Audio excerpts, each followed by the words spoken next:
Want to talk sports? Now it's time for Monty in the Morning. Hey, yo! How the heck are you?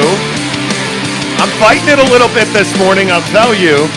Right before we were ready to hit start, I had a Mount Vesuvius type bloody nose, and I know for a fact it's not done, but I am here for you. The sacrifice I make to make sure you get your content. Yeah, we needed to make sure we avoided the, are you guys doing a show today, guy? We need to make sure we avoided that guy. Hey, where are you guys at? You're doing a show today? I mean, what do you want? Like, I'm just donating blood to my shirt here, but we'll make sure we get on the air, okay? I'm kidding. Hello, a special hello to Mitchell Harding, who is our latest subscriber, who tweets at Jake and I. Hello. Mitchell Harding tags SLC Supercar and the Monty Show and says, best in the business, hashtag bag alert. Love it. Mitchell, welcome to the show. Really appreciate you being here. And I got to tell you, this is where we're going to start subscriber count-wise because I think it's quite interesting, Jacob Tyler Montemayor. Right, yeah. That the rise has been meteoric and phantasmic. Yesterday was insane. I just start off right there. Yesterday was crazy. So we average about, on an average day, we'll pick up between 8 and 10 subscribers. Like, we do the show every day. You know, we tag it. Wow. We're at 747. Dude, I'm telling you. I told you it was today. Man. Today. I don't, and listen, I don't usually find myself in awe. But the idea that here in the last... Dude, yesterday during the show, we were at 720.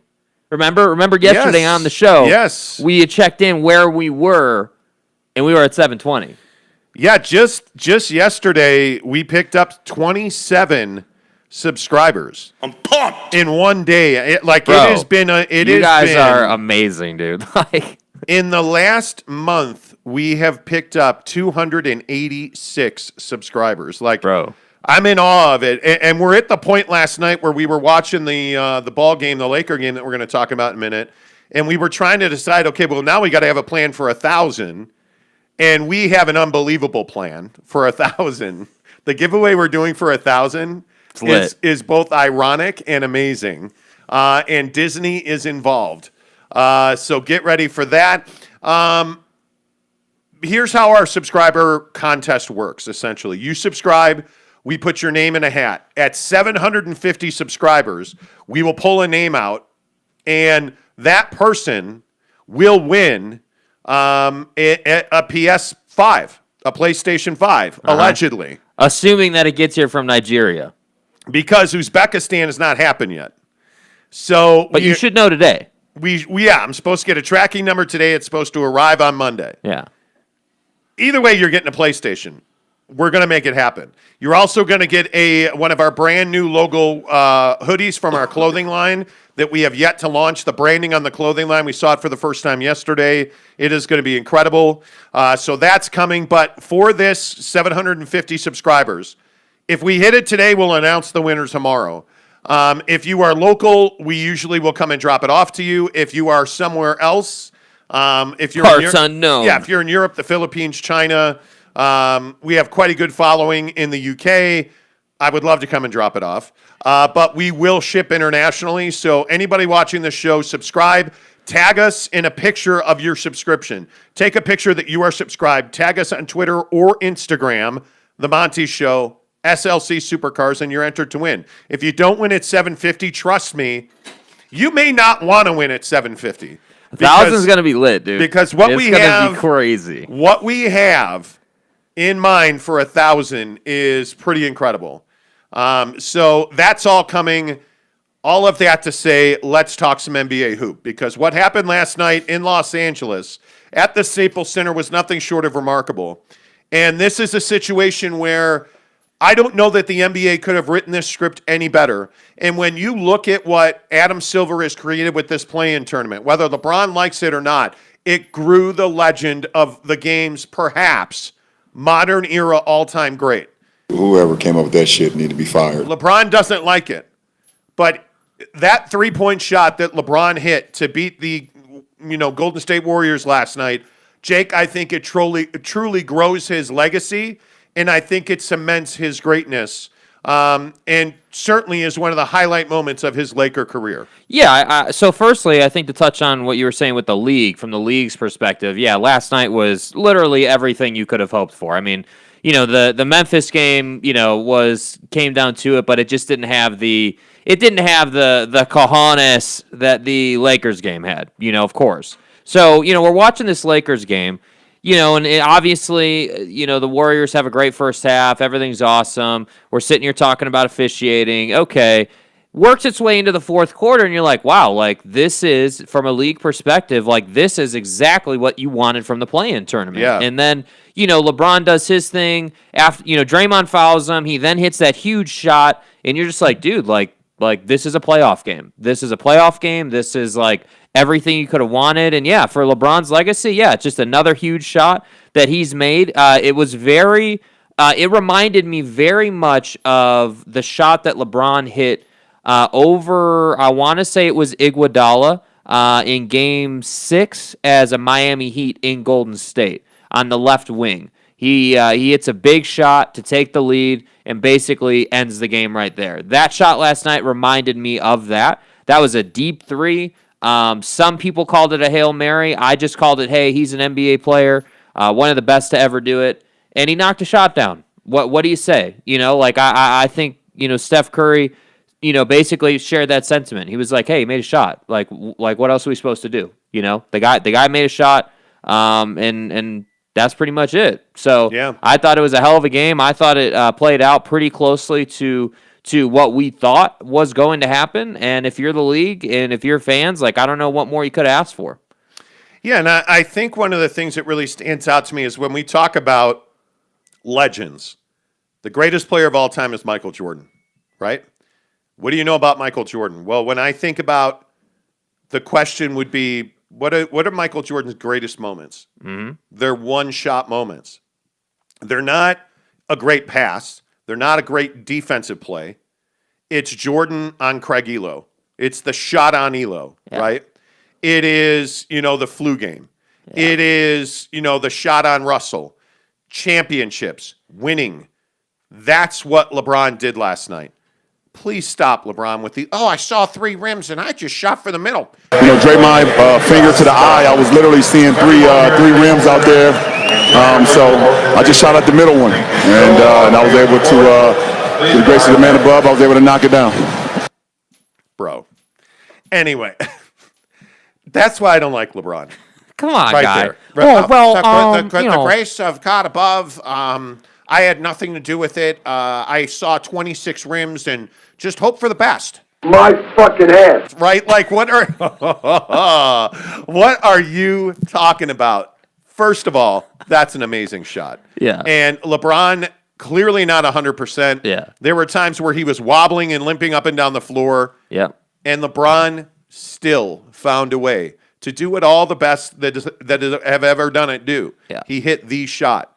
And I thought it was really interesting that there were a lot of different portions of this game. There were a lot of different phases of this game. And I think when we look back on this game with the Lake Show last night, I think what you're going to see is that this made the LA Lakers a more dangerous team in the playoffs. Because that was as poorly as I've ever seen this Laker team play in the first half, Jake. I know it seems sensational. It's almost I saw 3 rims and shot at the middle bad. Yeah. That was embarrassing basketball in the first half. Yeah, the first half was trash out of the Lakers. I mean, they weren't executing offensively. They were turning the ball over. For the life of me, I don't understand why they were not taking advantage of the size discrepancy that they had in their favor. And I think last night in the first half, what we saw on full display is that they're still trying to figure out how to efficiently and properly play LeBron, AD, and Andre Drummond together on the floor. Now, that said, once the second half rolled around and they started prioritizing, getting into the paint, getting high percentage looks, and not settling for, 17-foot jump shots that are contested, okay, the game kind of swung a little bit. I do think that there was a lot of conversation after the first half about the way the game was officiated. I do think that played a factor in the first half. I think that, objectively, if you look at the game, the Lakers were not getting a lot of what seemingly were pretty obvious calls, but at the end of the day, and this is kind of what we talked about with the Jazz in the past, like, you notice that the Lakers did not allow the officiating to determine the game, right? They overcame, they controlled the game, they dictated to the Warriors, they essentially played elite defense on Steph pretty much the whole night. So what I'm saying here is they took care of business, and they didn't allow the officiating thing to become a narrative. When you lose games like this, and then you talk about the officiating, then officiating becomes a narrative. So that's why I say you have to give not just LeBron. I think you got to give all the guys that played last night, you got to give them a lot of credit because everybody contributed, and I think that is why they were able to win this game. If this had been, hey, LeBron was at 30, AD was at 30, and then you had this huge fall off, I don't think they win this one. But because you had balanced scoring and because that depth we talked about on the show yesterday came through for them, right, they were able to win the game. All right, let's get some of your thoughts in here on YouTube this morning. As always, thank you so much for being here. Cody Strickland says first, ?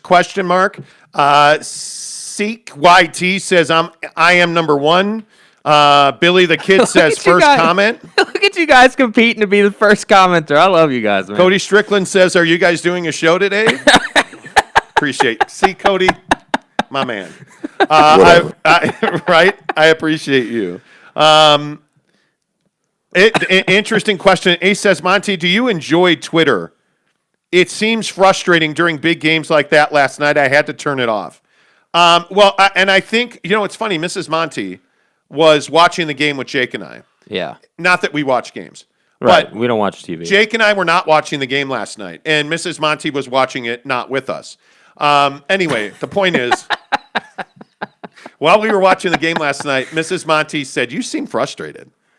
And there were so many stupid comments, so many LeBum. Oh, look at LeBum. Well, where were the LeBum comments when he hit the shot? Yeah. Right? Twitter is about tough guys, and it's the best part of it, and it's the worst part of it.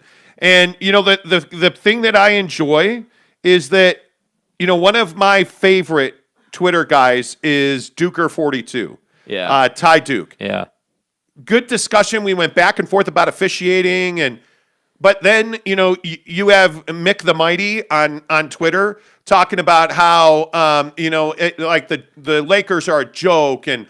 He was talking about how LeBum is a fraud. Well, he had a triple-double in a playoff game. And by the way, that was another thing. I can't remember who said it now. One of the guys on Twitter last night was like, this is not a playoff game. Are you kidding me? Do you want to ask the Golden State Warriors? Do you want to ask the San Antonio Spurs if last night was a playoff game? You ain't first, you're last. Yeah, you know what I'm saying? Like this was a playoff game last night. Yeah. There's no doubt about that. But anyway, my point is Twitter is both sides. When there's a major moment like last night, Lakers and Warriors last night was absolutely happening. Yeah. If you weren't watching that game, you were missing out. You shouldn't be on Twitter if you weren't watching that game. By the way, I'd just like to say, we watched that game from front to back in its entirety, and this morning was not the easiest task getting up. No, but you know what, dude? I loved every moment of that game. Yeah. I love the NBA. That's exactly why I'm an NBA fan. So, one thing, another. But this game last night, I think the question that a lot of people were talking about on Twitter is, should the Utah Jazz fear the LA Lakers? My answer to that is a hard no. The Utah Jazz are the best team in the NBA right now. They shouldn't fear anybody. Is that a matchup that you should be rooting for? No, it's not. You want whatever it takes in the easiest path to get to the NBA Finals. It's that simple. And I think the Utah Jazz should be happy that they avoided the LA Lakers because that's a tough matchup.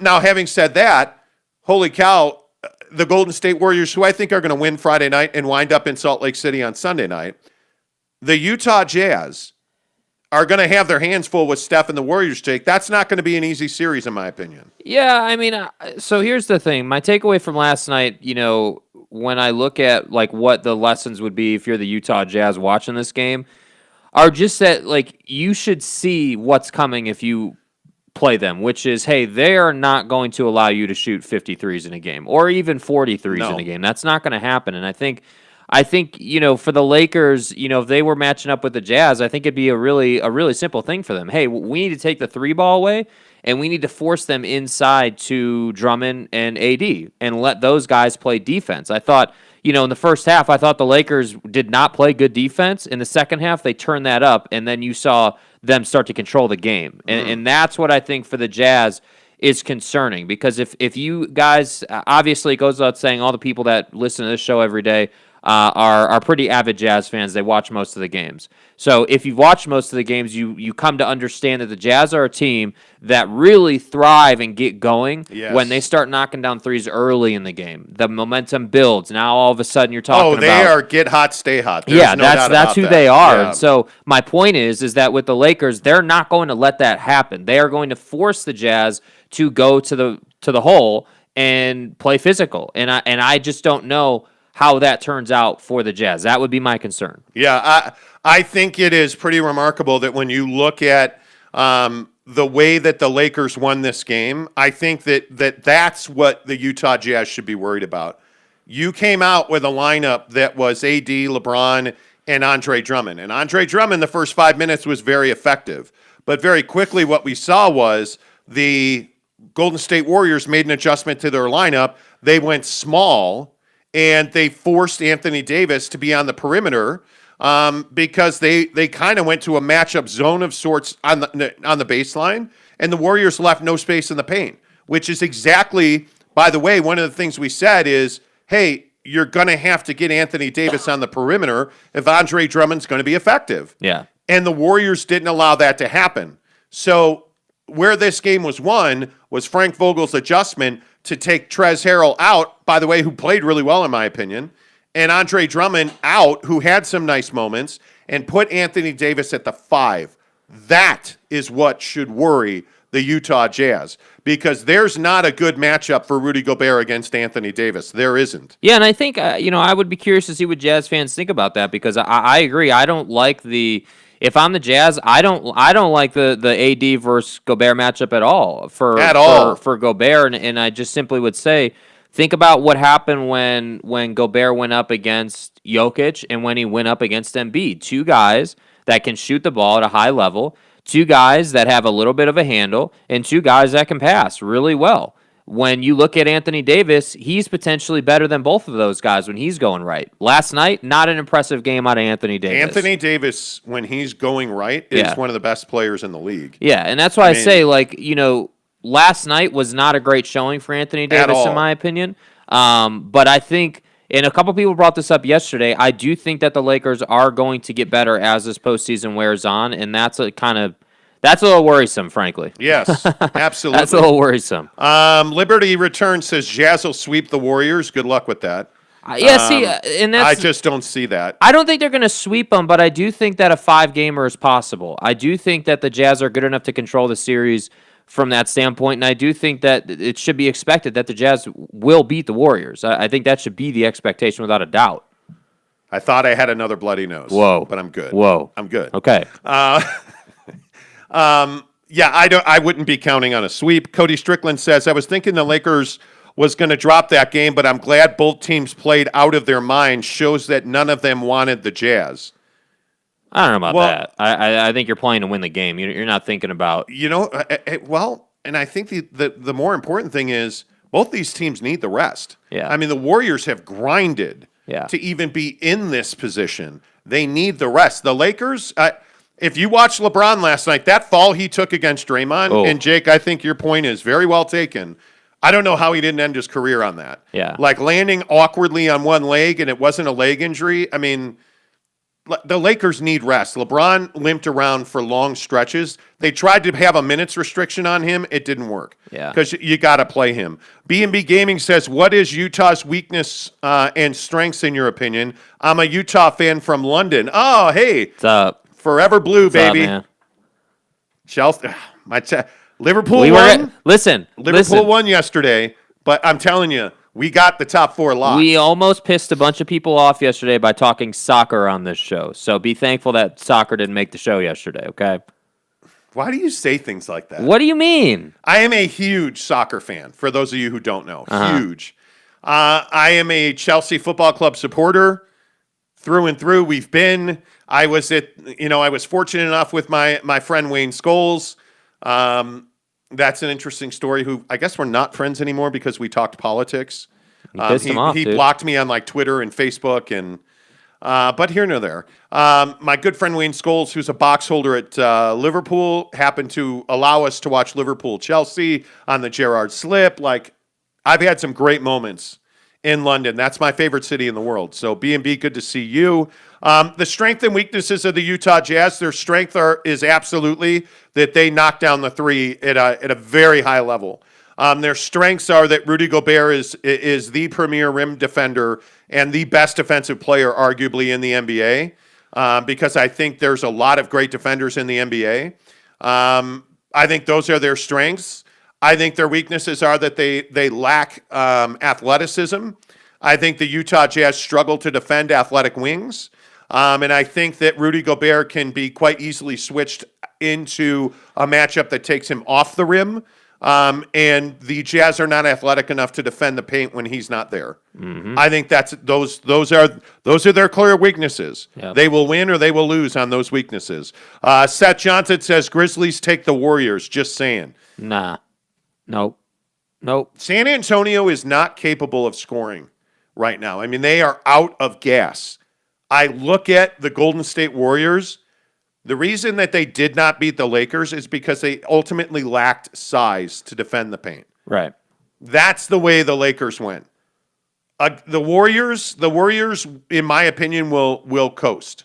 It's in San Francisco. It's a home game. It's going to be a grinded out first half. Steph Curry is the best player in basketball right now. I think the way he's shooting the ball, I think the way that you're getting benched, Poole, frankly, has to be smarter. Yeah. JTA has to be smarter. The reason the Warriors lost that game is the reason they've lost a lot of games. Turnovers and stupid fouls. With 9:17 left in the third quarter, I said 9:17. Okay, 2.5 minutes into that third quarter, the Lakers were in the penalty. How is that even possible? They were shooting free throws the entire rest of the quarter because the Warriors just came out and started fouling like crazy. Yeah. You can't do that and win games. So I'd be careful with that. Casey Finlinson said, I missed most of the game watching my son's baseball game. Summer baseball is the best. Travel ball is great. But the ending of it and LeBron's clutch shot was fantastic. Absolutely. Granzini, good morning to you. He says, good morning, fam. Cody Strickland. So you're saying that the Jazz fear no one, unlike the Clippers. Yeah, I'm in the Clippers. I don't think the Clippers fear anybody. I think the Clippers did exactly what I would have done. I just think that using the word fear is the wrong thing to do. Like, no NBA teams don't walk around and look at matchups and say, oh, boy, we're scared of them. Oh, man, we better be careful. Like, nobody plays basketball that way. Dude, bro. I mean, my friends, we have arrived at a milestone on the show. We now have 750 subscribers. From the bottom of my heart, I'd like to take this chance to apologize to absolutely nobody. The double champ does what the fuck he wants. That means tomorrow on this show, we will announce the winner of a PlayStation and one of our logo hoodies from our new clothing line. So, dude, get ready. You guys turned up. I'm just saying, like, I don't know what happened yesterday, but to do like 40 subscribers in a day and a half, that's insane, crazy, dude. Like, tomorrow we will also announce the prize for 1,000 subscribers.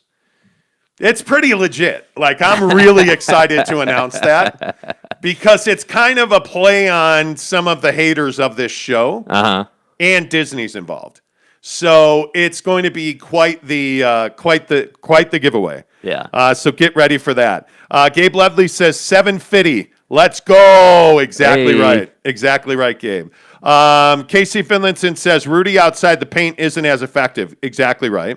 He also says 750. Congratulations, friends, on the continued success. Thank you. And, we could not do this without you guys. I mean, obviously, you can't get to 1,000 until you get to 750, and now we're at 750, and we're on our way to 1,000. So tomorrow morning on the show, again, we'll give away the PlayStation, and we will announce the prize for 1,000 subscribers. I don't know how far we're going to go with these prizes. I don't know either, dude. I don't know either, man. Because, frankly, I don't know how we're going to top 1,000. It's a pretty awesome prize pack. We'll see. I don't know. And you guys are always welcome to drop ideas and comments about giveaways and stuff that you thought of. I mean, we were working pretty hard last night trying to brainstorm some ideas, and we came up with a pretty good one. But you know, Jordan McDonald says Lakers look rough last night. Yes, they did. Absolutely. Yeah. I think they looked rusty. Driftwood says Jazz are taking note of all the doubters, as they should. But whoa! You see what they did there, right? Do you see what he did right there? Jazz taking note. They're taking note. Take note. Yeah. It's like their hashtag take note. Like you see, he worked it in there. Right. I worked it in. Like, no, not a mom joke. Rack attack! Gabe Lovely says you guys should thank yourselves for taking no days off. Exactly right. I want to thank me for having no days off. Exactly right. Jordan McDonald says LeBron was great, but he looked noticeably slower and less explosive. The ankle's a problem. Yeah. I mean, there's no doubt about that. Now, having said that, it's not an excuse. It's a problem. If they'd have lost that game, it wouldn't be because of LeBron's ankle. No. I think the ankle wasn't a problem when he knocked down that shot. Just want to point that out. The lift was there when he shot that jumper. My point is that I think you're looking at a Laker team that's getting better with every minute that passes.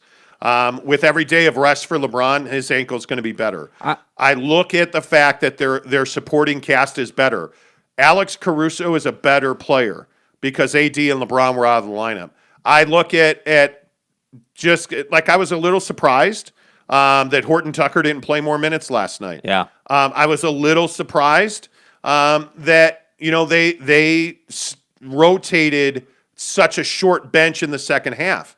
But look at the guys that the Lakers were playing in the second half. It's Kuzma, it's KCP, who again last night. We can talk about championship players, and I've said all year long that their depth is elite depth. Why is it elite depth? Because Kentavious Caldwell-Pope knocks down several big threes. And by the way, is nobody going to talk about the fact that he made the pass to LeBron to hit the shot? Yep. Now, it was a broken play, but greatness always comes out of broken plays. Well, and you got to be, if you're KCP, you have to be aware. You have to know where LeBron is to make that pass. So yeah, and I think it speaks to the fact that the Lakers can play multiple different styles. Yeah. That, to me, stands out quite a bit. And the other thing I would say, too, is I'm really like last night watching the game, I couldn't believe that a LeBron James-led team mentally was not as locked in as they could possibly be. That was surprising to me. Well, and I think that was part of the issue with San Antonio last night. San Antonio lost, or the other night, I guess it was. No, last night. Mm-hmm. San Antonio lost to Memphis last night because they were out of gas mentally. Yeah. I mean, and you watch the last 5 minutes of that game, and who stepped up for San Antonio? Rudy Gay, a veteran who's been there and who's competed at that level. It's very difficult to compete at the level that guys like LeBron and Steph are competing at right now unless you've been there before. Yeah. And to perform the way I hope people understand how difficult the shot LeBron hit was last night. And I don't buy the 3 rim thing. My eye, oh my God, my eye. If you're 100%, that's a really difficult shot. He didn't step into it. That's from 3/4 court. That's Dame time. Yeah. Like, that's not a shot that LeBron practices. You hand him the ball in a panic with the game on the line. You're at 58 seconds or whatever, and he drops it to the bottom. Yeah. Like, I mean, not bang off the rim. That was wet. Yeah. That's it. That speaks to the greatness and the ability of LeBron James. Kyle Kuzma's not hitting that shot. No. Right? If you go down the list, you can think of the best players in the game last night, and most of them are not hitting that shot. There's only one other guy that's making that shot. And it's Steph Curry. That's it. And I think that's it.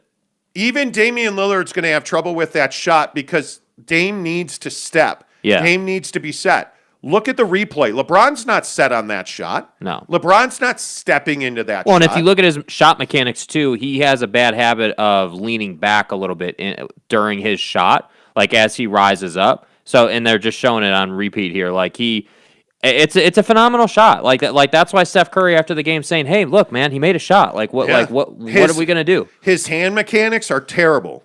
On that shot, his hand mechanics were perfect. Yeah. I mean, his follow through, like it's gooseneck. It's everything you want in a great shot. Yeah. What is it that we've seen that LeBron cannot do? Yeah, and I don't know that we've figured out anything he cannot. He's playing on a leg and a half. The ankle has clearly cost him explosiveness. So he drops 10 dimes. And he's getting to the basket. And he's Euro stepping on a fast break. That was a beautiful Euro step. Yeah. You can hate LeBron. You can call him LeBum. I mean, if there are moments when he hit that 3 last night, he's the best player in the world. Yeah, look, I'm not. I've never been on the bandwagon of LeBron's the greatest of all time, but he's definitely one of the greatest of all time. And last night, I think that was just one of those moments where you got to take your hat off to him, man. Like I as much as the other guys, the supporting cast for the first half wasn't really locked in, LeBron was locked in. I mean, yeah, he had some rough shots starting the game.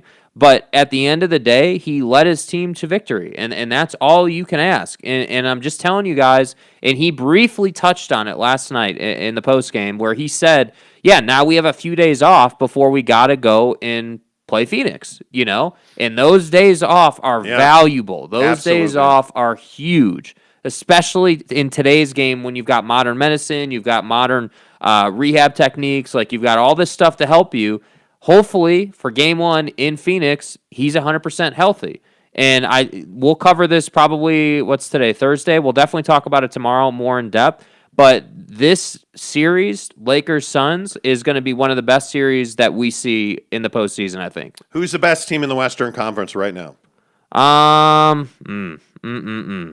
still think you got to say it's the Jazz. I think you got to say it's the Jazz until somebody says we'll see you later.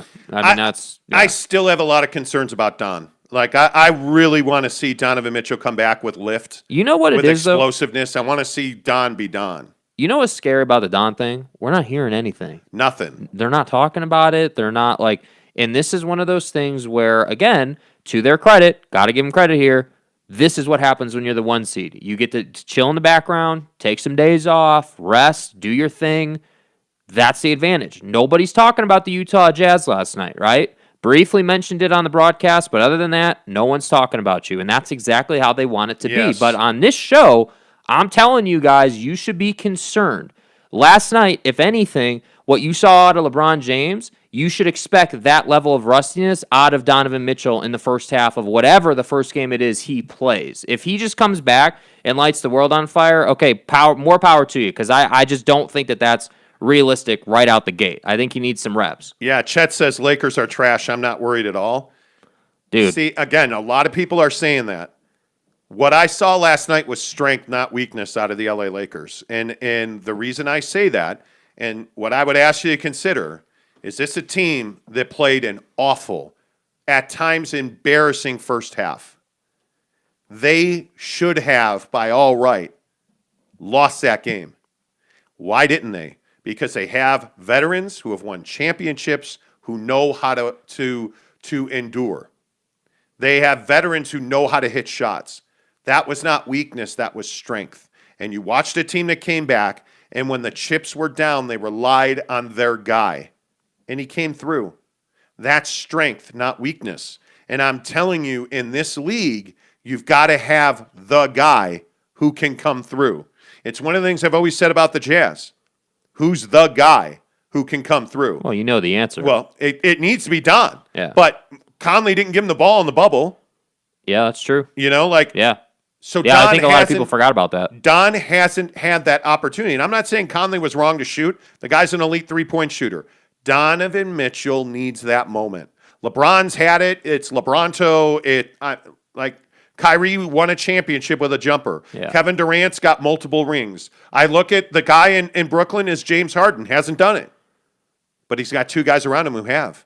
Like I look at like Milwaukee. Milwaukee doesn't have that guy, or at least no guy on that roster's done it. I look at Philadelphia. Philadelphia doesn't have a guy. They watch Kawhi do it. They don't have a guy who's done it. Yeah. To be elite, you need a guy to hit a shot. And again, Jazz fans, I'm not trying to tweak you this morning. I'm really not. But when's the last time you saw a team who's never been there go there? I try to stay calm and not curse. You look at, and I'll just go back to my guy Mike and the Mechanics, right? Yeah. You look at what Michael Jordan went through before they won a championship. He went through the Pacers, the Knicks, the Pistons. They were battle-tested. They were ready. When they ran into the Phoenix Suns, they were ready. When they ran into Portland, Seattle, the Jazz, they were ready. When the biggest moments came, and again, Jazz fans, I would just tell you, hate me if you want, Jordan didn't win the championship just on that one shot alone. Stripping Karl Malone, going coast to coast, that's a championship play, right? The Bulls made plays. Are the Jazz ready to be that team? Now, going through the bubble last year would have really made a difference. Losing to Denver, I don't know. Was that your Pistons, Pacers thing? The shot on Elo? I mean, it definitely was gut-wrenching to lose that game, for sure. But did the Bulls win a championship the year after Jordan hit the shot on Elo? No. No, they didn't. They won a championship when they built a team, and it wasn't just Mike and Scotty. They called up Mike and the Mechanics for a reason, because it was Craig Hodges and Stacey King and Horace Grant and all of those guys. Yeah. I don't see all of those guys. That's the biggest thing. When people ask me about the Jazz, and a lot of people tweet at me and ask me, and I talk to a lot of people around the country about the Jazz. The one thing I say is they don't have a guy who's been there. Yeah.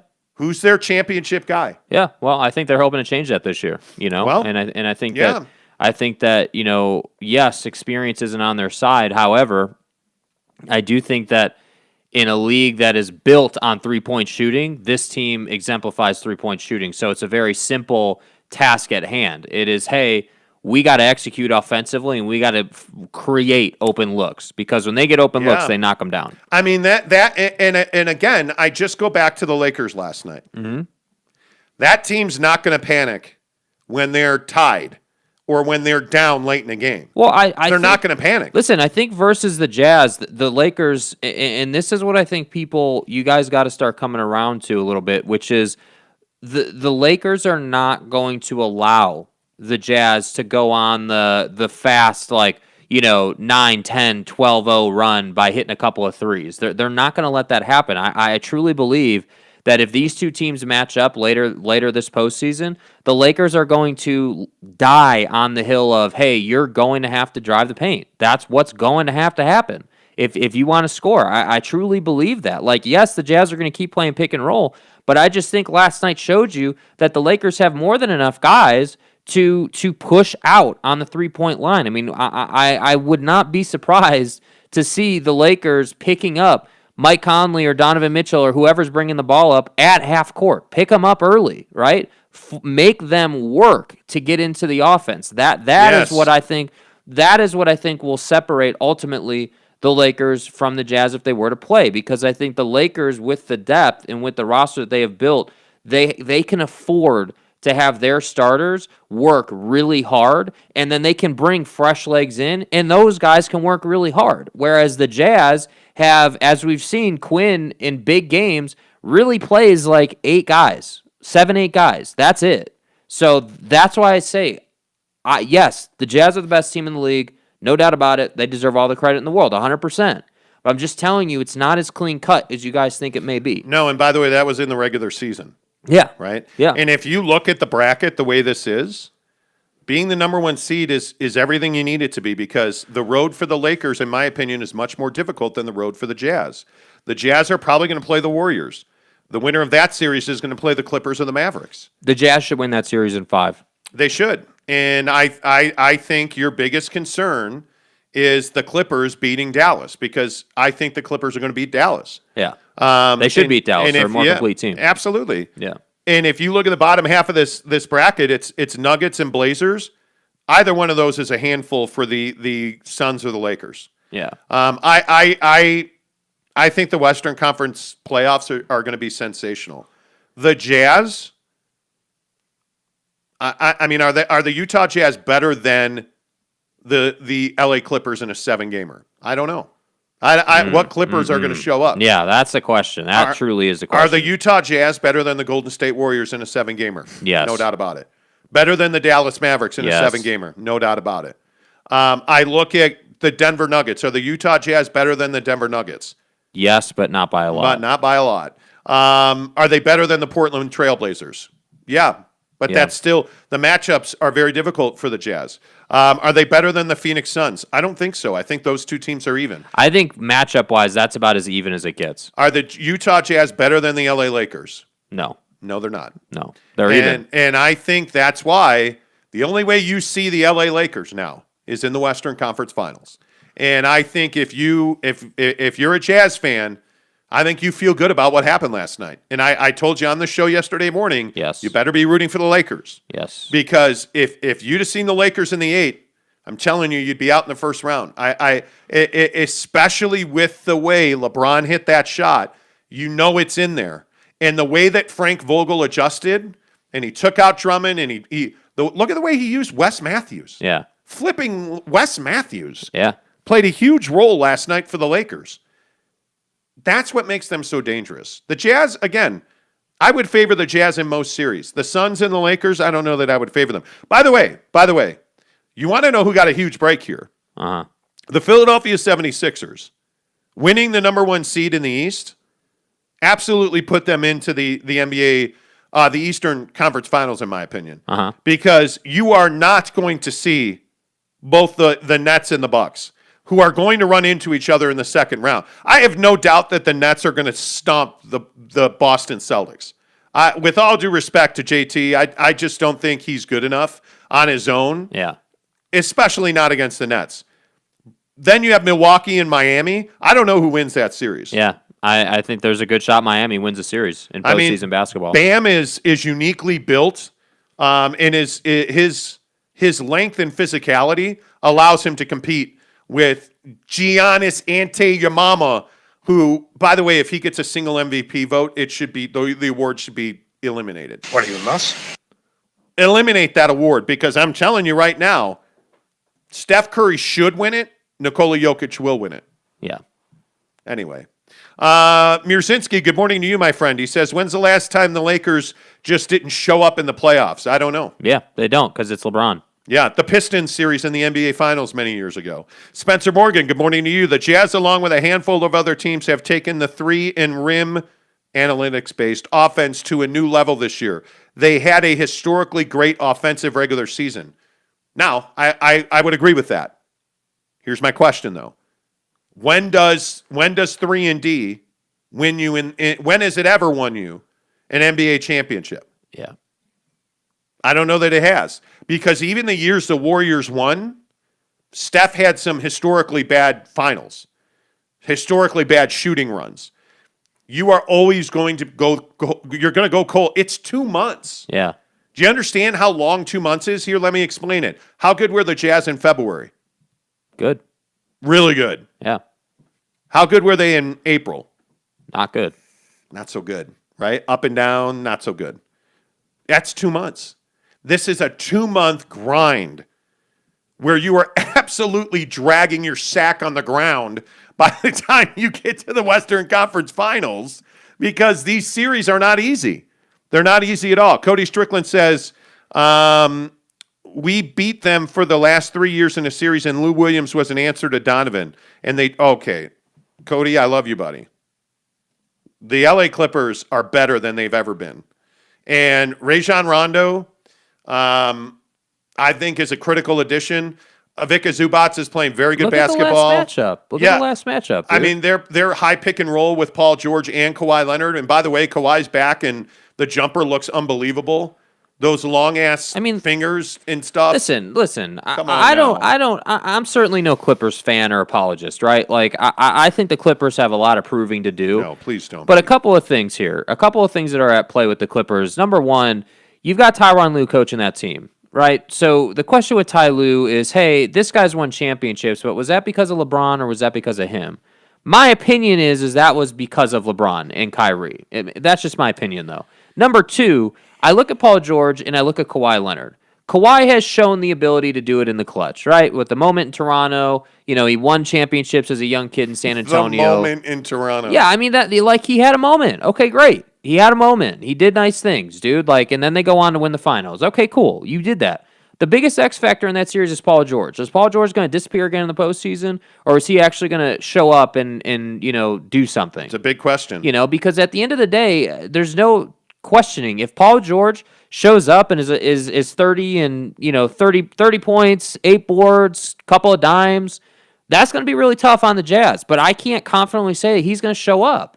So again, my question for the Utah Jazz, no matter who they're facing, is what are you going to do when teams are committed to stopping the three-point shot? Because they will be committed. You will not have these situations where you've got Niang wide open in the corner to hit an easy three. That's not happening. No. It's not. Teams are going to commit to, hey, we will be happy for you to take a layup, right? We'll be happy with that, but you're not getting threes against us. I mean, that's what's going to happen. No, and I think we saw last night, what did the Lakers do to combat what the Warriors do? Yeah. Which is make dagger threes. They made Steph's life impossible. Bro, they doubled Steph the entire game. Which is why him scoring, 37 points last night is amazing. I mean, but there is another component. Ace says LeBron's going to get all the calls just the way Jordan did.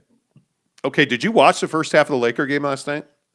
I mean, and there was a huge debate on Twitter about this. Oh. LeBron didn't get a single call last night in the first half. Yeah. Now, in the second half, I don't know why the Warriors changed their opinion, or their plan, rather, and all they did is foul in the third quarter, stupidly.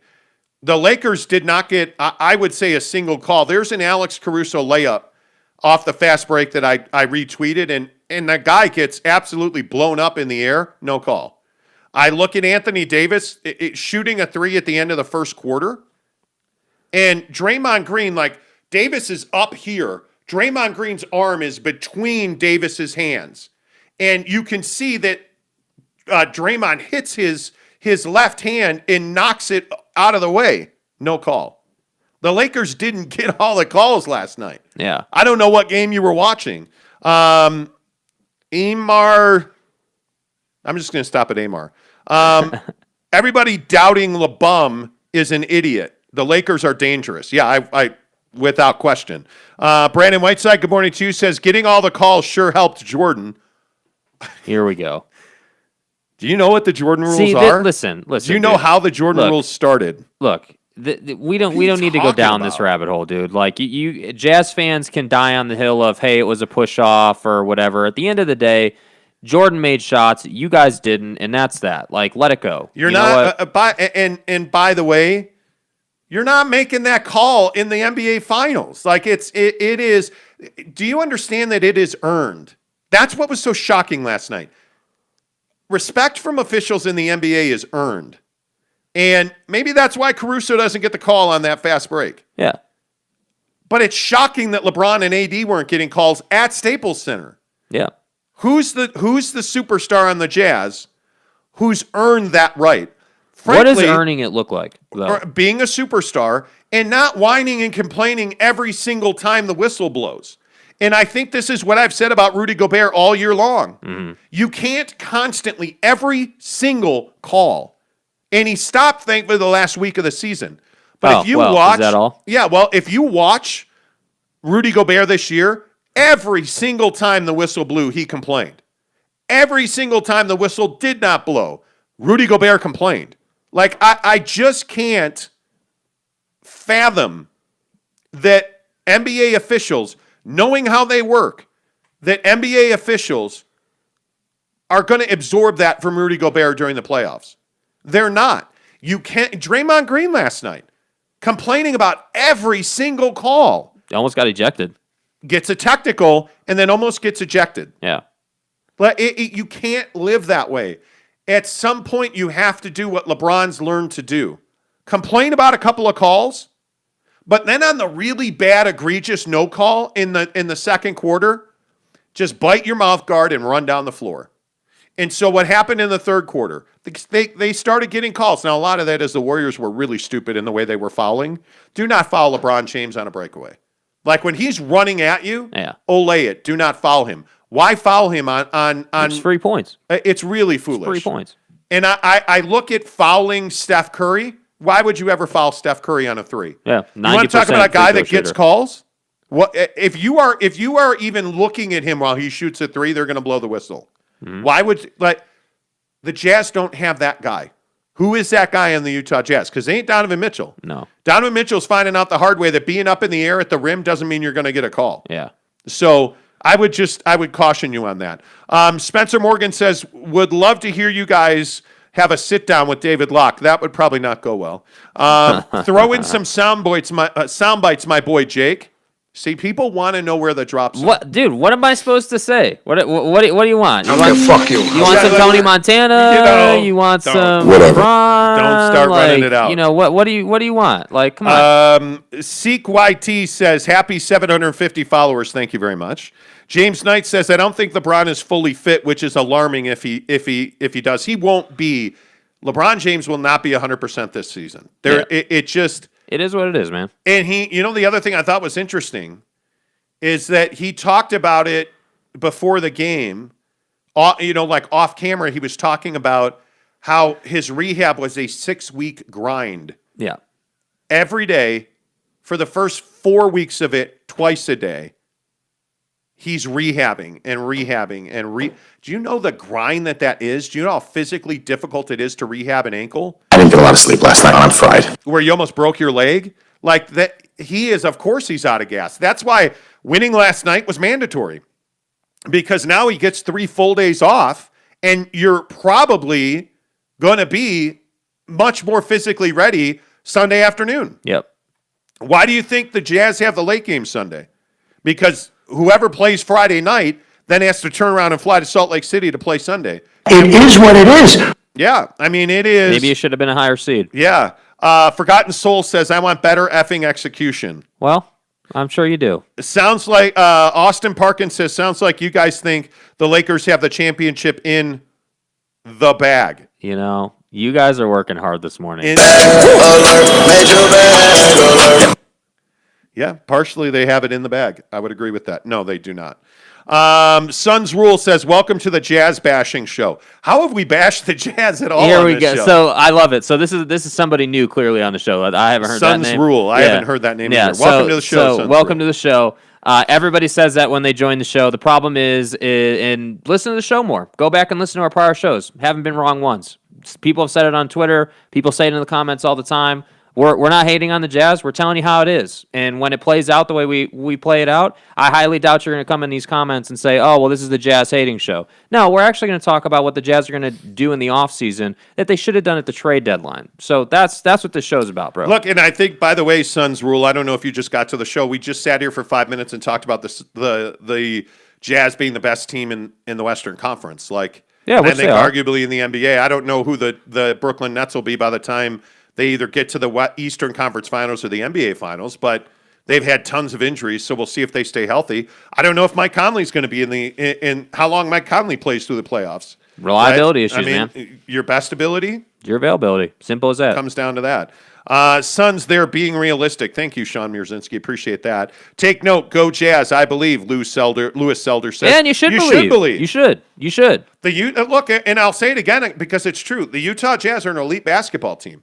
But the thing that scares me is they rely on the 3-ball to win games. Listen, when you talk X's and O's with the Jazz, people don't want to hear that side of the conversation. The Jazz fans want to talk about, hey, this is a dominant 3-point shooting team. In fact, I'd even go as far as to say the media that covers this team, here's what you're going to hear out of the media. Hey, this is a dominant 3-point team. When Donovan Mitchell goes down, we're not going to ask about him. We're not going to talk about him. We don't want any updates on him. Just let me know when he's coming back, right? So the difference is on this show, we're going to give you X's and O's. We're going to tell you how and why we're worried about Lakers, Jazz, potential Western Conference Finals.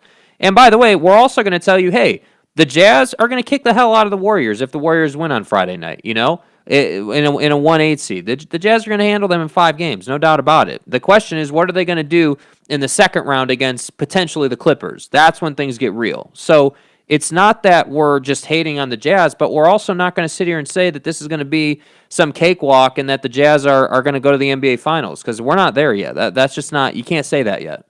Yeah, I think it's interesting to see. Like I look at the schedule for the playoffs.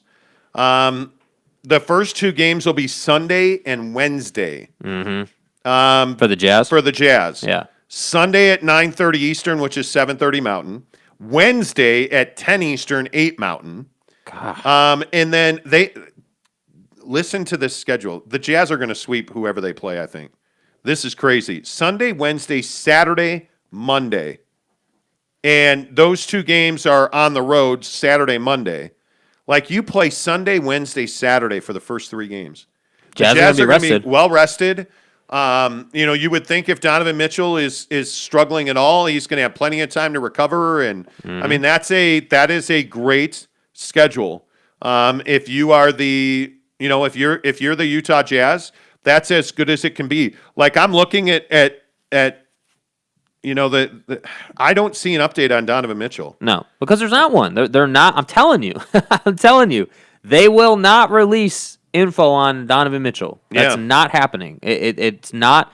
This team does not do that, and they're not forced to do it because nobody asked them about it. Nobody that covers this team is asking the hard question of, hey, what's the update on Donovan Mitchell? Is he going to be available for the first game? Is Donovan Mitchell playing game 1? Yeah, nobody wants to ask that question, and I really don't understand it. I don't. Like, I don't know why the Jazz somehow get a free pass in this town, because this is your best player.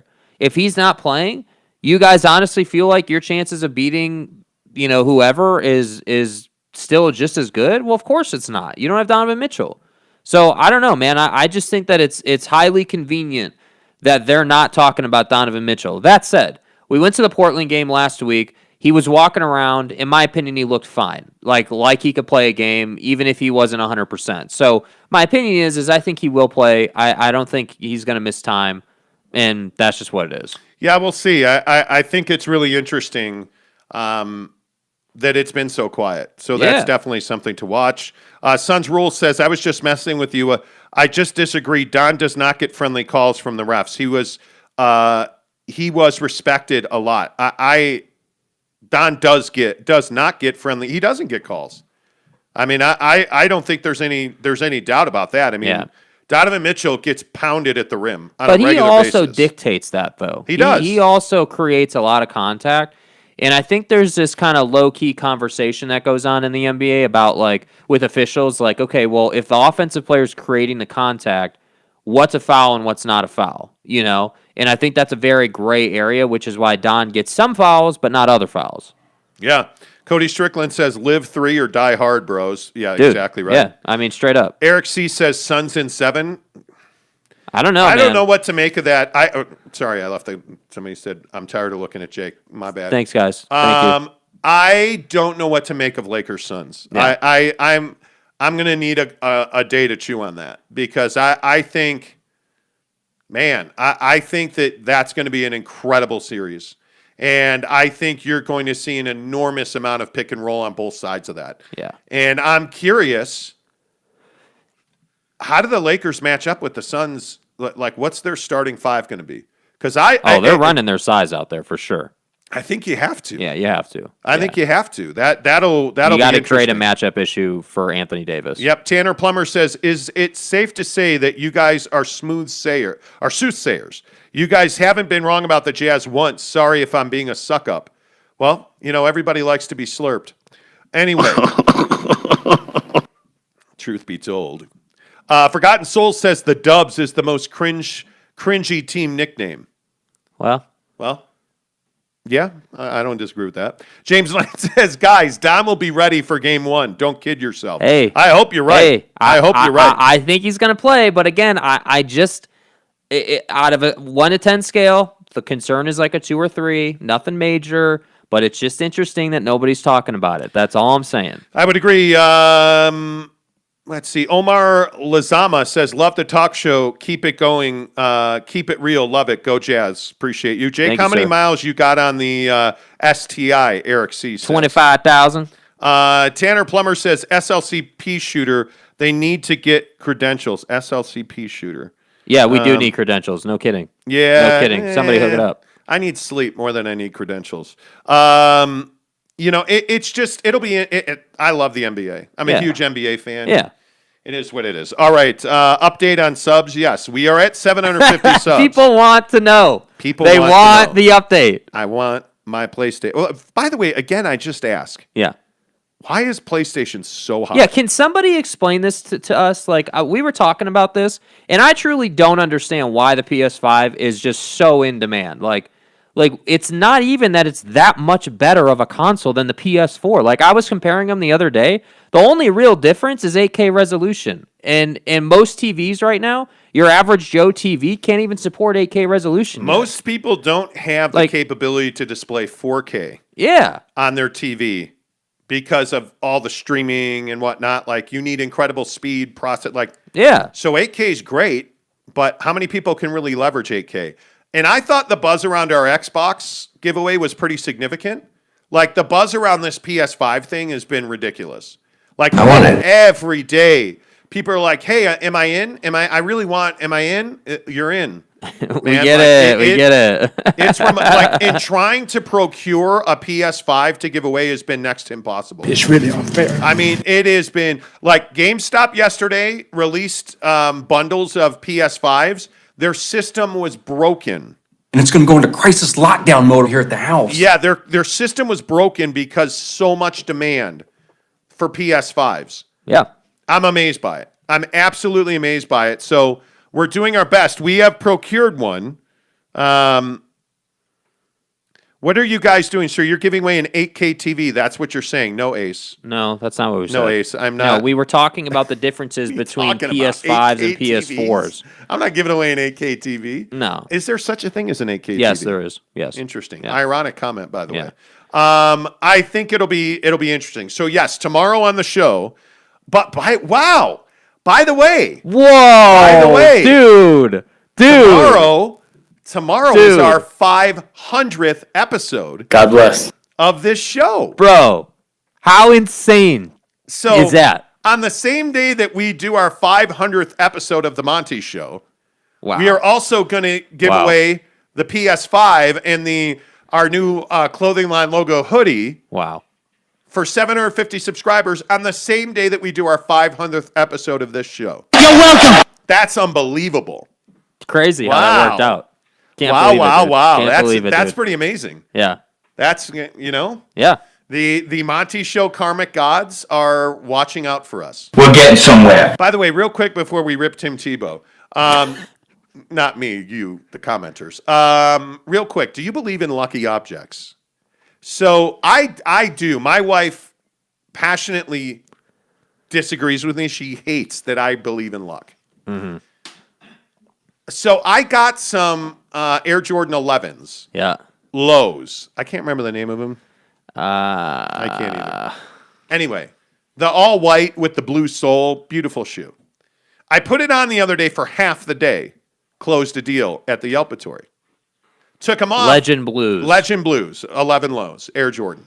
Took them off, didn't close a deal. I was like, damn. What would I do without you? So yesterday, I put them back on. Closed a hat trick. That means I closed 3 deals at the Yelpatory. If you guys ever want to kick it, we'll flow. Yeah, I'm rich. It's good. I had an amazing day yesterday. Could do no wrong. Right. Closed 3 deals. Right. Tell me it's not the shoes. Uh-huh. Telling you, it's the shoes, man. I have several pairs of shoes that I believe when I wear them, I will have a good day. The answer is yes. Yep, I have some checkerboard Vans that are slides that no laces, they just slide on. Right, that's why they're called slides, because they just slide on. Thanks, Dick. Yeah. I also have some Air Jordan casuals that are like woven casual shoes. Every time I wear them, I know it's good, right? Mm-hmm. Do you believe you have lucky objects? No, I mean, I think that I don't believe that the shoe is making you clothes better. But here's what I do believe: I think that if you dress well and you feel good, you're gonna work better. You're gonna perform better. And I think that There's no better feeling than when you're having a tough morning and FedEx shows up right about 11 o'clock.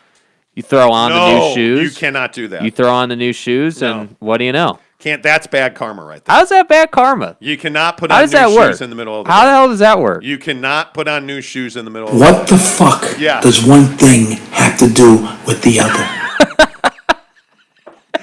That's amazing. You cannot put on new. I'm telling you, it's bad. It breaks the streak. Niall Gardner says, do you wear them to bed? No, because I have no luck in bed at night. Trust me. Tanner Plummer says, Flexes me. Tanner Plummer says it's the shoes. Mick says, oh, no, it's not. No. John I'm saying. Okay. Says it's the underwear. I wear Under Armour boxer shorts, which, by the way, best in the business. Steve-O says you must be married then, correct? Gabe Levely says Monty sounds like a Mars Blackman commercial. It's got to be the shoes. What about the lucky baseball, Monty? It's sitting right here on my desk. Yeah. I have a baseball that's in my hand most of the day. My wife has one of those stress ball baseballs, and all she does is throw it at me. All I have in this world is my balls and my word, and I don't break them for no one. Balls are important. Balls are important. Why do people equate marriage and sex? I don't know. It's a common joke. It's been going on for decades. Whoever came up with that shit need to be fired. Well, there you go. I do believe in lucky objects. I do. I believe in karma. I believe in the universe. I don't believe in being a Pisces because that's never gotten me anywhere. I used to read like astrology all the time. I don't anymore because, I'm a fish and I can't swim. Actually, I can swim. Although last time I was in Hawaii, I almost drowned in the ocean. But anyway. Whatever. I'm more of a whale than a fish, but it's a long story. Anyway, the point is, I do believe in lucky objects. Okay. Speaking of Tim Tebow. Uh-huh. Tim Tebow signed his contract with the Jacksonville Jaguars. God bless. He will be in practice today, and he is going to compete for a spot as a tight end. Yeah. And the debate has been hot, sweaty, and heavy. Well, not because it's Florida, though. Well, it's humid. Yeah. So Tebow's probably moist. Yeah. Anyway. Yeah. Sorry. My bad. The point is, Tim Tebow's trying out for the Jacksonville Jaguars. Is this anything more than a stunt? No. You think this is 100%? I think this is a PR grab. I think this is, and this is your point, which is, and ESPN's talking about it too. Like, they're signing him to take the pressure and the attention off of Trevor Lawrence, and they're trying to allow Trevor Lawrence to get into the league comfortably and, kind of get into the groove without constantly having to do media, which is fine. I get it. Like, I understand. But at the end of the day, Tim Tebow, I just don't understand why everyone hates Tim Tebow. Like, listen, if he makes the team as a second string or a third string tight end, who gives a damn? Good for him, dude. Like, I really just don't, like, I don't know what he did to upset the masses. Like, he had that great moment against the Steelers. Oh, it's God for sure. It's the God thing. Tim Tebow is hated because he kneels in prayer before games.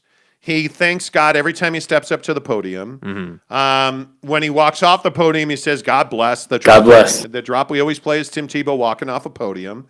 I think that anytime that you are vocally in favor of a religion, that you are judged for that. Rightly, wrongly, whatever it is, people will love you for it and people will hate you for it. Right. And I think that's a lot of what is going on with Tim Tebow. And I think that when you're an athlete at his level, and he is, in my opinion, the greatest college quarterback ever. Is he a great pro quarterback? Well, I don't know because I don't think he got a great run. He won a playoff game by throwing the football. And I think Tim Tebow has been reduced to a sideshow. Here's the good news. He's going to get a chance to prove all the haters wrong. And if he can catch a football, if he can block, if he can line up split and be an H-back, I think he's going to make the Jacksonville Jaguars because I think he can contribute as a football player. Yeah. There is no difference between a guy like a Tim Tebow and Taysom Hill. Taysom Hill was a quarterback in college who is not going to be a full-time quarterback in the NFL. And if the Saints choose to go that route, which I don't think they will, but if they go that route, Taysom Hill's going to get a chance to prove everybody wrong. And my feeling is that Taysom Hill is a weapon on a football field. I think Tim Tebow is a weapon on a football field. Yeah. Just because he went and played baseball doesn't mean that Tim Tebow somehow forgot how to be a great athlete. I think the God thing is why people judge him and hate him so much. Yeah. I think it's akin to Michael Sam, announcing that he's gay. Everybody, then paid attention to the gay football player, not the defensive end from Missouri. And so when Tim Tebow is a God guy, well, Tim Tebow's a God guy and he's a football player. And so there's a lot of people who will root against him. Now, he knelt before every game, and nobody tried to kick him out of the league. But Colin Kaepernick knelt before games, and all of a sudden it was a huge crisis, and you got to get out of the league, and we can't have you here. Yeah. There is a double standard. There always has been, and there always will be. The bottom line is Tim Tebow's going to get a chance to prove people wrong. And I love that, Fox and ESPN and idiot Skip Bayless and all these guys, Colin Cowherd, and all these guys can sit up there and say it's a joke and a farce and that Tim Tebow should retire and this is unbelievable. I would just ask you one question. Why do you care? Yeah. Why are you so heavily rooting against Tim Tebow? What did he ever do to you? Yeah. How did it become personal? Because when I hear people say, oh, you shouldn't chase your dream, the dream's dead. You're an idiot. Go retire. Make some money. Plan for your retirement. Who are you to tell me that my dream's dead? Yeah. You know who gets to tell Tim Tebow his dream's dead? Urban Meyer. And probably the general manager of the Jacksonville Jaguars, who probably is Urban Meyer. If Urban Meyer wants Tim Tebow on his football team, guess what? Tebow's going to be there. Will he have deserved it? Oh, it's only a favor. Who cares? Tim Tebow's there. Yep. Is Tim Tebow productive as a football player? He'll be there. Does Urban Meyer want him there? He'll be there. Is he not productive? Does Urban not want him there? He won't be there. There are only 53 spots on a football roster. Why do you care so much? Why are people so pissed that Tim Tebow is going to get a chance to play football in the NFL? Yeah, I don't know, man. I don't get it either. I've never understood it. Yeah. Sean Mierzinski says Urban Meyer isn't going to last his first contract. I think he will. I absolutely think he will. Tanner Plummer says unleash Tim Tebow. Yeah. Okay. Now there's some every day we get Mike James comments now. Here we go. Okay. What is he saying? Oh, the hoodie probably. Jeremy Bolton says the hoodie probably says Mike James is the GOAT. Wow, did you leak that? How did they know we put that on the hoodie? Anyway, what? And then Eric C says Tebow sounds like Jake's dating pool in Utah. Yeah, trash. Pretty much, and they're all on their knees. Yeah. Wow. God bless. Hey, wow. Wow. Well, Jake, slurpification has just showed up. Jake wishes him. Slurpification. So, anyway. Let's talk about it. I'm a good listener. Kirk Lazarus says, good thing for the Jazz that the Warriors in Memphis played close games. Yeah, probably. John I'm saying says there's no way Tim Tebow could block someone like TJ Watt. What? I wouldn't underestimate Tim Tebow. Yeah, but here's the funny thing, right? If it's Tim Tebow, there's no way he can block TJ Watt. Oh, but if it's this guy, well, he's got a fighting chance. Fat Jesus says Tim Tebow is the Nickelback of the NFL. Yeah, pretty much. Why do you hate Nickelback? I don't know either. I just do. Eric C says, when's the merch line coming out? The branding is almost done. Very soon. The branding is almost done. I think we agreed on some branding last night. Yeah. We have a firm that's we got a guy. He does stuff, things. Yeah. He's working on some branding for us. So as soon as that's done, Jeremy Bolton says, if I'm not able to listen to the segment where you announce the winner tomorrow, will you let us know? No, Jeremy Bolton, if you win, you didn't win. You know. Jeremy, if you win you'll know about it, PS5, bro. You will know about it. We're coming for you.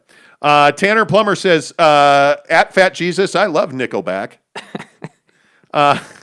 Well, I mean. I love that show. Yeah. Eric C. says Mike James is the finals MVP. Probably. I don't, look, that's what makes this show great. Is we probably should make a Mike James NBA Finals MVP sweatshirt. We probably should. I think Mike James would think that's funny. Yeah, probably. I think he probably would. And finally, because yesterday the show was way too long. Right. And right now yeah. we're almost late. Yeah.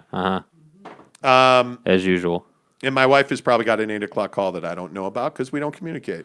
No, I'm kidding. I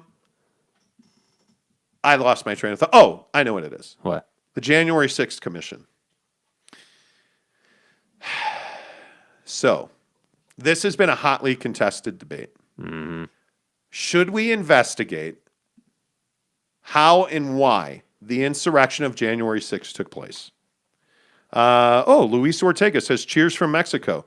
Jazz all the way. Cheers, bro. Should we investigate the insurrection on January 6th? I don't think there's any question that we should. Mm-hmm. We need to know how and the mechanics of how that insurrection took place. It was not just a bunch of people who got pissed off at 10 o'clock and decided to walk down the street. Okay, that's not what happened. And Republicans telling you that that's what happened are lying to you. There is hard evidence that the White House was in communication with groups like the Proud Boys from inside the White House the week leading up to the insurrection on January 6th. We know that it was planned. There was coordination. There were teams in that insurrection that chose specific entry points. They had specific weapons to combat Capitol Police. They knew the Capitol Police were understaffed. There are radio transmissions that have been uncovered that show there's electronic messaging that show that groups that infiltrated the Capitol that day knew that the Capitol Police were understaffed. There were Capitol Police officers beaten under the stress. Now they're saying that one of the officers who died, the officer that died on that day, suffered a stroke because of the stress his body was under. Several officers committed suicide after that day. Yeah. I want to know how. And I think most Americans want to know how, according to polling. Well, Donald Trump doesn't want to know how. Oh, wait, he already does know how. He just doesn't want everybody else to know how. Lindsey Graham doesn't want people to know how. Kevin McCarthy doesn't want people to know how.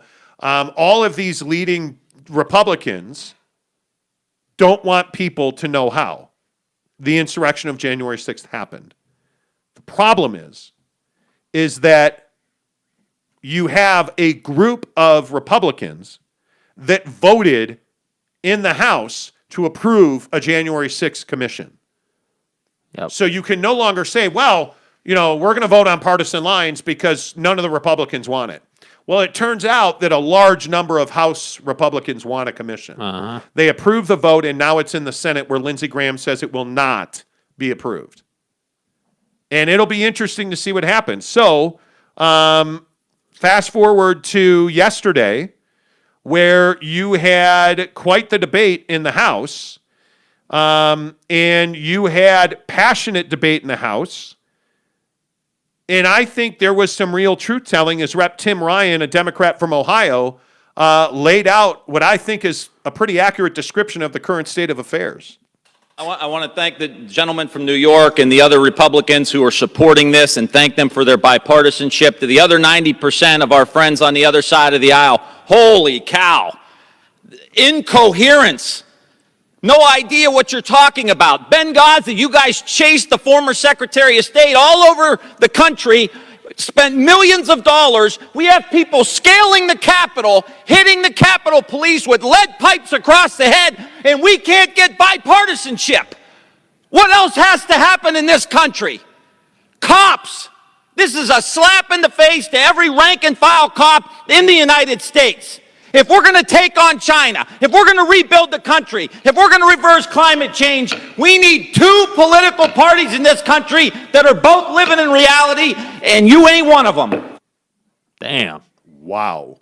Get some. Rep. Tim Ryan. But the back half of that is what you should listen to. Tim Ryan is saying that you have a country that's divided, and we have leadership in this country who can't get together. We have a war going on in, Israel and Palestine. We have no unification on that. We have no unification on how to combat people like Russia and China because we're so divided. And if you're not interested in figuring out what happened on January 6th, I think Benghazi is the perfect example of this. We had investigations and email servers and hacks. Hillary Clinton lost the presidency essentially because people hacked her email to figure out what happened in Benghazi. That was the origins of her email hacking. Yeah. And I look at this whole thing on January 6th. Why is it that simply Republican leadership doesn't want to know what happened? And my question very simply is, do they already know what happened? Yeah, they already know what happened. The reason they don't want it to get out is because they are fearful that if Donald Trump runs in 2024 and they look into this and they approve this, that he's going to tear them up, and they're scared of him. And for the life of me, I don't understand it. Donald Trump is the classic House of Cards kind of character. His entire stance, his entire thing is built on a House of Cards, which is he's not a political figure. He is a TV star that turned that into influence, and all he does is he tears people up, and he gets a ton of media coverage off of it, and then he spins it. And so, to me, Republican or Democrat aside, this is weakness out of that group that's not approving this. That's what that is. You're scared, and you don't want to do it. Yeah, and you know what? I'm over the division. Yeah. I'm tired of the division. But that's what Donald Trump thrives on. That's what his whole thing is division. Yeah, and I think it's really unfortunate. I miss the good old Republican Party that I grew up voting for. I miss it. I really do. It is. I wouldn't call myself a conservative, a hardcore conservative like my grandparents, my uncles, like those guys were. But I definitely grew up in conservatism, and I think it is a large part of what formed my opinion base. But Donald Trump isn't a Republican. Yeah. Like this Republican Party over the last 7 years is not a Republican Party that I recognize. And not wanting to find out what happened on January 6th because I think you know what happened already is not the Republican Party that I grew up with. Yeah. And it's not American. And we are divided as much as we have ever been divided. And it's people like Marjorie Taylor Greene. It's people like, Ocasio-Cortez. That's what's wrong with this country. Yeah. And I look at people like Mitch McConnell. I look at people like Nancy Pelosi. They're what's wrong with this country. They're what's wrong with politics in this country. And replacing them with Donald Trump and Marjorie Taylor Greene is what's wrong with this country. I don't want actors and athletes being politicians. I want people who know how to get shit done. Yeah. That's what I need as a president. That's what I need as a governor. I don't need Ron DeSantis, the governor of Florida, trying to find a way not to extradite Donald Trump should he be indicted in New York, which looks like an absolute fait accompli at this point. Like, I don't need that. I need practical communication on the pandemic. Yeah. We don't need half-truths about vaccines being poisonous, that masks don't work. We don't need that. We need clear messaging, and we need vaccines available to anybody who wants one. That's what we need. We need full sports stadiums again. We need the ability to travel the world. We need the ability to earn for our families. We need the ability, to protect ourselves, and we don't need AR-15s to do that. We do nothing about gun violence in this country because we are so heavily divided. Yep. Anyway, that's my two cents on it. Monty, was the GOP ever decent? I believe it was. To be fair, Cody Strickland says, they were trying to impeach him before he was elected into office. Sure. Okay. But to be fair, where are Donald Trump's tax returns? Do you understand what's going on? Has anybody paid any attention to his golf course debt? I've read about a dozen articles on this in the last week. He's got golf course debt in Europe that is unexplained. And by the way, because you have to own golf courses in the UK and most of Europe, you have to have financial disclosures publicly filed. Yeah. So the Trump companies do. There is no explanation for where Donald Trump got the hundreds of millions of dollars to buy his clubs in Europe. No explanation for it. Yeah. And now people are starting to ask questions about it. And there are a lot of people who think that he got his money in Russia and bought those golf courses And there's a lot of people who wonder, hey, he sold several houses at multi-million-dollar losses, but nobody knows how he paid for those houses. Like, you cannot continue to believe the BS. Yeah. The idea that you don't need to know what's on Donald Trump's tax returns is shocking to me. Yeah. That you would believe that. Like that part to me is amazing. I don't know. I don't know, man. Yeah, it is what it is. It is what it is. Anyway, thank you for watching this show. Mm-hmm. Jake, play the music. Mm-hmm. Yep. Tomorrow is a big day on this show. Yeah. Tomorrow is our 500th episode of The Monty Show. Tomorrow we will give away our PlayStation and our new Clothing Line logo hoodie. We are at 752 subscribers. Appreciate you guys being here. Dude, like, man. The support's been unbelievable. We have a new contest we will also announce tomorrow. I'm telling you, be here tomorrow. Tomorrow's going to be lit. The announcement's going to be lit, dude. Tomorrow, the prize pack we're giving away, when we get to 1,000 subscribers, it's way better than a PlayStation. It's way better than an Xbox. I don't know how we're going to beat 1,000. I don't know, dude. It is what it is. Make sure you hit subscribe. Make sure you take a picture that you're subscribed. Tag us on Twitter and Instagram, The Monty Show and SLC Supercars. Until tomorrow, say thanks for being here, Jake. Thanks for being here, Jake.